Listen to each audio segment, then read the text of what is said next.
The season is ending soon, which means you have a limited time to grind out Gladiator and Legend before 11.1. Today, we're going to be handing out 3 awards to the best DPS and healers at high MMR, while giving you some comp suggestions for your last-minute pushes. Just so we're clear, this video is all about high ratings, and these days, the comp you play matters a lot. But as you know, the best comp only gets you so far, which is why we packed proven strategies into hundreds of arena commentaries from some insanely good players only available at skillcap.com. Just select the spec you want to learn and then find the matchup you struggle with. Our team of pro players will guide you step by step through your hardest counters while pointing out common mistakes in real time and teaching you secret tricks you wish you learned earlier. SkillCap members also get instant access to hundreds of videos, including class courses, role tips, positioning guides, and a brand new course that teaches you how to counter every class in the game.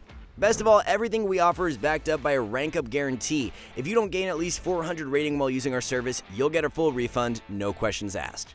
Competition was pretty stiff for Melee this season, and unfortunately, we had to eliminate a bunch of really good specs from the top 3. Before handing out our bronze, we need to give an honorable mention to Ret Paladin. Despite having a slow start to the expansion, Ret has definitely cemented itself as one of the best overall specs in Season 1. For the majority of players, Ret is a top 3 DPS, but falls off slightly at higher ratings, especially in 3v3. In Solo Shuffle, you could argue that Ret is the best overall melee at lower ratings, and is still very solid at 2400 and beyond. It is a massive advantage in melee-heavy lobbies, and is even fairly neutral in ranged lobbies too.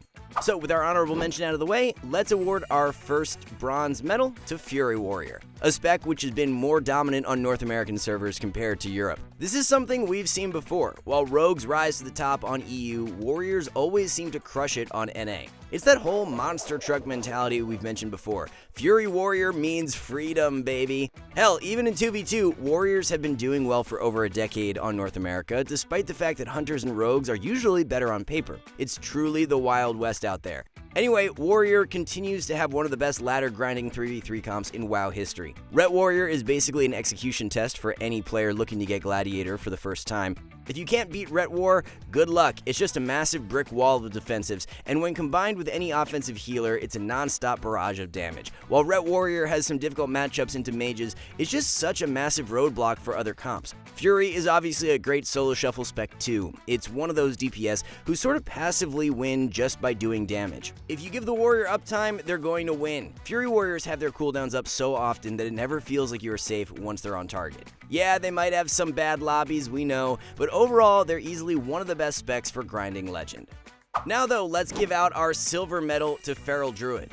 This was a spec you guys actually voted as MVP of the entire season, and we can see why. Feral Druid had an amazing start to Season 1. It was literally king of the jungle, dominating the 3v3 ladder, solo shuffle, and was even insanely good in tournaments, with Feral SP being considered the god comp during that time. With that said, we do think the spec eventually lost some steam after nerfs to Incarnation and King of the Jungle. There's no doubt that Feral is still insanely good and even has a new potential god comp in 3v3 when playing with an Elemental Shaman and Holy Paladin. Seriously, just think about it. This comp is like a brick wall of defensive cooldowns and utility, all while having some insane damage potential. Despite the fact that we moved Feral down in our recent solo shuffle tier lists, it's still one of the best specs. Now, there could be some regional disparities happening here, as Feral is highly represented at the top of the NA ladder, but is less dominant in EU. It's also one of those specs that doesn't do too hot at lower ratings, but not to worry, because this is a high MMR video after all. But at the very least, what this should signal is that Feral might not be the best spec to reroll. If you really want to climb in 3v3 or solo shuffle, you will need to invest some time.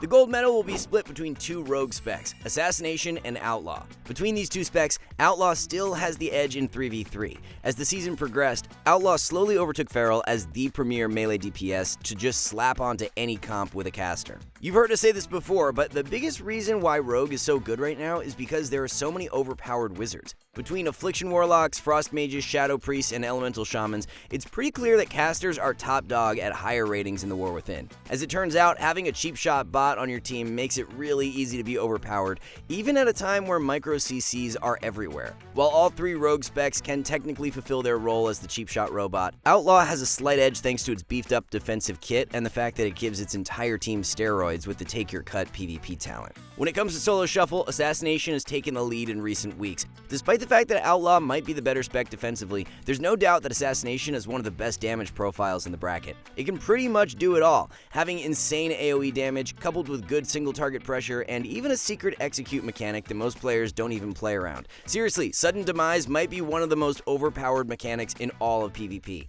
Anyway, the best melee at high ratings are, without a doubt, Rogue, Fury Warrior, and Feral Druid, with an honorable mention to Ret Paladin, of course. Moving on, the ranged meta was also stacked this season, and we decided that our bronze medal will be going to Affliction Warlock. This was one of the most consistently dominant specs throughout the entire season, taking over 3v3 and solo shuffle ladders by storm thanks to its rework going into the expansion. The only thing holding Warlocks back in the 3s bracket is comp diversity, because Affliction really only excels with rogues in the current meta. Don't get us wrong, Roguelock is without a doubt one of the best comps in the game, but the moment you sub out the rogue, you're going to struggle a bit harder into the meta. With that said, Affliction has consistently been one of the best casters in solo shuffle for the entire expansion. While it might suffer some defensive issues, there's no doubt it's a clear winner in the damage department. And as we've said time and time again, Affliction is neutral enough to be good in virtually every lobby. Sure, it might have to deal with the occasional Ret Paladin blinding off dots, or the melee cleaves that press W all game, but in general, you can't really complain as an Affliction Warlock these days. There's a reason why Affliction has had a consistently high win rate all season. It's just a solid spec. Our silver medal goes to Elemental Shaman, and this was a really tough choice. You could make an argument that Affliction had a higher peak this season in 3v3, but Ellie definitely wins when it comes to comp diversity. Shamans can play with every single Mortal Strike spec in 3v3, and it's guaranteed to at least be a decent comp. As we mentioned earlier, Feral Druid Ellie might be the new flavor of the month god comp, but Outlaw Rogues and Fury Warriors are definitely solid partners too. At the end of the day, Shaman is just a support class. It's kind of like Rogue in reverse, allowing its melee partner to be overpowered. It's also been consistently good in solo shuffle and has really good matchups into any pet class in the bracket, thanks to Earth Grab, Totem, and funnel damage from Primordial Wave. And just like Fury Warrior, Ellie's main win condition is simply dealing damage. You're there to play goalie while padding on details. Do those two things and you're 75% of the way there. While Ellie might not have the most agency in the bracket, it's still neutral enough to fit into most lobbies, and as we just mentioned, being good into pet classes is a really big deal, and you probably know why. Speaking of which, you probably saw this coming, but BM Hunter will be taking the gold for Ranged DPS. Look, there's 3 bets you can safely make every season. Number 1, either BM or Marks will be one of the best specs in the game. Number 2, if BM is good, you can guarantee that it's going to be everywhere on the ladder. And number 3, no matter what, Jungle Cleave will always be there as one of the best comps in the game. Now, if you've been keeping up with the meta or watched our latest 3v3 tier list, you already know that there is a new flavor of the month Hunter comp, playing with a Protection Warrior of all things. If you're wondering why, it's because of this PvP talent here, Oppressor, which causes the taunt to put a debuff on the target, increasing their damage taken for every player that hits them, which for whatever reason also includes pets. While BM might not be the best DPS overall in 3v3, it is still dominating solo shuffle, but you probably knew that by now. BM has few bad lobbies compared to other DPS and is passively advantaged in most matchups simply because its sustained damage eventually becomes unhealable in deep dampening. Now, we know this has been a rough season for healers in general. Some have taken the blows better than others. Coming in at bronze will be Disciplined Priest, which you guys actually voted as MVP healer of Season 1. There's no doubt that Disc has been a dominant force, but we still think there are better options at high MMR. With that said, one advantage Priests have over other healers is that it can play some of the best rogue comps in the game, with both RMP and RLP being extremely good throughout the whole season. Disc relies on these classes a lot right now, given the pace of the game. It really needs DPS who can either avoid damage or control the game. In solo shuffle, Disc is definitely a top 3 healer, but not number 1. It's either good or neutral into most lobbies, and really only struggles in very specific situations, like against Preservation Evokers with a bunch of melee, or sometimes even Holy Paladins with a bunch of casters. Narrowly beating out Disc Priest for the silver medal is Preservation Evoker. Prez has been a bit low-key this entire expansion. It's hovered under the radar as the number 2 healer spot since week 1, no pun intended, but we think it's narrowly the second best healer at high ratings. It's pretty clear by now that Preservation is everything Resto Shaman wants to be, but better. It's now the premier healer for any Boomkin comps, and Boomy Rogue is still one of the best options in 3v3. What Prez might lack in healing cooldowns, it easily makes up for in raw output, where it is by far the healer most capable of topping the meters. This makes it exceptionally strong in any solo shuffle lobby with a bunch of melee DPS. Not only does it have the HPS needed to push through cleave damage, but Prez can easily contribute to kills thanks to damage of its own. If you're an experienced healer main, you'll have a much easier time adapting to this spec. While it might be harder for newer players, it's definitely strong in the hands of a competent player. At this point, you probably know who took home the gold, but in case you don't, it's definitely Holy Paladin. Pallies have been playing on the 11.1 patch this entire season, following the rework that buffed them more than an 8-hour arm workout, and gave them access to the first of 2 god comps for Season 1. While this was happening, Pally mains quickly learned that they have Spirit Link Totem as a passive, which was not only broken in solo shuffle, but made them insanely good for the fast-paced meta of 3v3.